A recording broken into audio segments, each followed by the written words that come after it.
this shed is going to be solar. Got the solar panel I'm going to put right here that was on the RV, 170 watt. Well, I'm wiring up the lighting now. So as you can see, I got my switches. I'm going to have switches here. I got my junction box. Now the wiring is going to be a lot neater, but I got my wiring here, and I got these lights that we had in the garage before. And what I did is I put another light up here. I have another light there as a box, and I'll show you how I wired it all. This right here is going to be another light under this loft. It's LED, so it doesn't pull much, but it does pull quite a bit for being AC. The reason why I'm doing it this way because I had all the lights. I had all the wire. So I'm going to just use an inverter. Instead of running everything on DC, I'm going to run on AC and use an inverter and convert it over to DC. These put off like 150 watts a piece. They're wicked bright. But what I did is I put them on 2 switches. Like when you first walk in, this is going to be the main one, and then the other switch is going to be the ones under the loft. So when we have insulation from rock wool, and we're going to put that, cut them in half and insulate the whole roof so that it won't get hot here in the summer.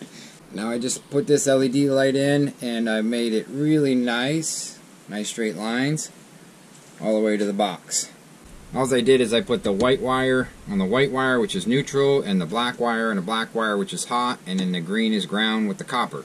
It's alternate current, so it just kind of alternates the current. Okay, I wired this light, and these are really nice to use, guys. These white clips with the 2 nails, they're real easy to put in. You have the cheap U-shaped ones that's just wire, but I like this so it doesn't gouge the wire. You can still move it, you know. Make sure these wires are really nice and tight, nothing's hanging out. I put these here last year. If you're new to our channel, I put these beams here last year so you can hang from them, because this is like a gable, I think it's called a gable barn style roof, something like that. And the way it comes down, I put like 3-inch screws in here. I didn't trust the way they built it, so I built it a little bit heavier duty. Because, you know, if we get a bad snowstorm or something, which we don't get much snow up here, but if we did, I didn't want it to fold down. So let's get these wires up in here. And Papa Drew RV, we did a deal. I traded him something, and he gave me a nice outdoor light, all motion sensor and stuff. So I'm gonna put that outdoors, all LED. So everything's gonna be LED. It's gonna be like an LED smart shed. You guys will like that, because I label everything smart for some reason. I don't know why. Gets a little bit more views, I guess. But really, it is smart, because it's all LED.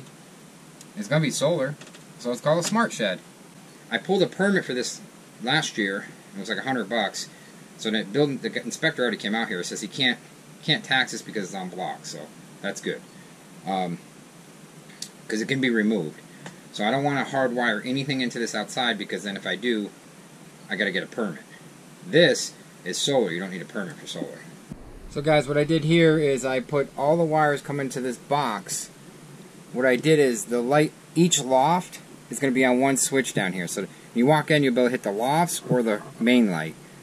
So what I did is I'm going to tie the lofts right here, and I'm going to tie it into this switch. So I'm just going to put a junction box. I just put a junction box here so I can put the left switch on 2 lights. This is going to be a double light, and this is going to be a single light, because you're not going to need the double light all the time. This main light's going to be on, because I wanted to make it 2 separate lights. I don't know why. I just wanted to do it. It's not much harder to do it when you're wiring it, so you might as well do it. You know what I mean? It's really just same amount of work. So switches are 89 cents, and I have like 10 of them sitting here. I had the boxes, I had the wire, I had the lights. I'm like, let's put them on separate switches, because if you don't want to burn as much power in solar, just use the top one. You don't need these on. And this is the other loft light right here. It's all done, real nice. It only took me like probably 20 minutes, 30 minutes to get all those tied in. 14.2, so it's just 14 gauge. It's thin wire. You can get like 250 feet at a box store for like big box store for like $38. It's not much, $36 for 250 feet. And this is, I probably only used about 60 feet, 70 feet in here. Now to twist these together, I use a thing called dikes. They're pretty heavy duty. These are made by VISE-GRIP, and I like these. I paid a little bit more than usual. I think I paid like $20 or $19, IRWIN. But I'll tell you what, these things got some teeth on them. You can twist wire like nothing, you can cut wire, and a lot of electricians use them, so I needed a pair. And, well, I'll post a link below in case you want a pair. I'll post them right to Amazon, the exact pair I got. I mean, this is just really basic. Electricians are probably laughing at me right now, like, oh, this is such a basic thing you're doing, Ross. But to a regular homeowner, it's not. They don't know all this stuff, so that's why I'm trying to share this stuff. And, you know, I know this is basic stuff, but to someone who doesn't do work with electricity, or a lot of people always say they're afraid to work with electricity, and I was too at first, but once you understand it, it's like the easiest thing to do. So you guys, I got a lot of leftover stuff from building the house, switches and just wire nuts, and I mean just cover plates, just everything, screws, nuts, bolts. So it's nice to have leftover stuff, you know, you can just dig through what you want. It's like a store, you know. So what we did is we're going to tie all these neutrals together, these grounds together, and we're going to shove one going to the light. We're going to shove a power wire in the bottom. We're going to jump it over to this switch to power. So basically we're just going to tie the neutrals together. All we're doing is breaking the black wire, that's all we're doing. But there's two legs on the switch if it's 110. And all you're doing is breaking the black wire. You're snipping the black wire, kind of, if you think about that. So the switch is turning that black wire on and off. All the neutrals, the whites, can just be tied together. So you just want to break the black wire. Nice double switch here. I just put a cover over it for now. It's all I had. I did another one for power so I can splice into an outside switch right here, on off. Cool LED light right here, all LED motion. It's pretty cool because I got it under the overhang so it doesn't get wet. It's like a killer LED motion. It's wicked bright. Now I temporarily hooked it up, but this thing's nice and bright. That's on. That's on. And this is on. So it's a lot better, guys. The lighting is a lot better in here, so we do videos and stuff. If we do videos in here, we can do videos in here now, so that's cool. But I gotta get this on solar. That's the next step. This is not solar. It's run AC for now. But I just did it. Now I can switch them off. And this is the override switch for the outside. And I got my power junction box if I ever want to run any more lights outside. Yeah, oh yeah, that's perfect lighting. I mean, I couldn't hit that any better. Hey, look from here, guys. That's perfect lighting. Cool.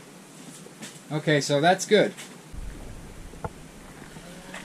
See, lighting for us is super important because of the camera stuff we do. The cameras, you have to have light. And I'm always doing videos. Now I can do videos in here.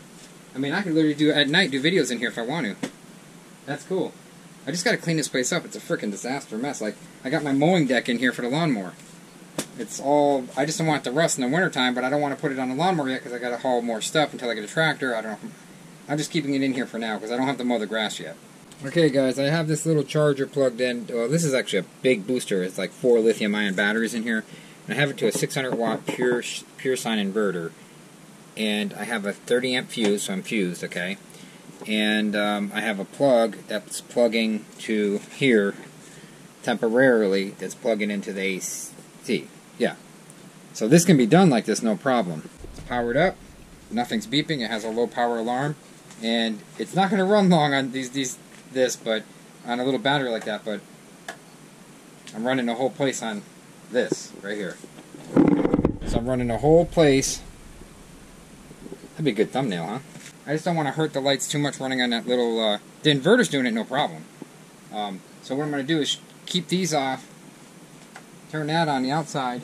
If you don't want to run a cord and you got to come in here real quick to get something, heck, that's all you need for right now. Because then I can, every couple of days I can bring this inside and charge it. Get a big battery in here, that inverter will pull it. It's lithium, but it needs a bigger battery. It needs a big deep cycle battery. Stay tuned, I'm going to do like 4 or 5 episodes of this shed build, this solar shed, so you guys will like it. Like us and share us, you know you'll find us funny.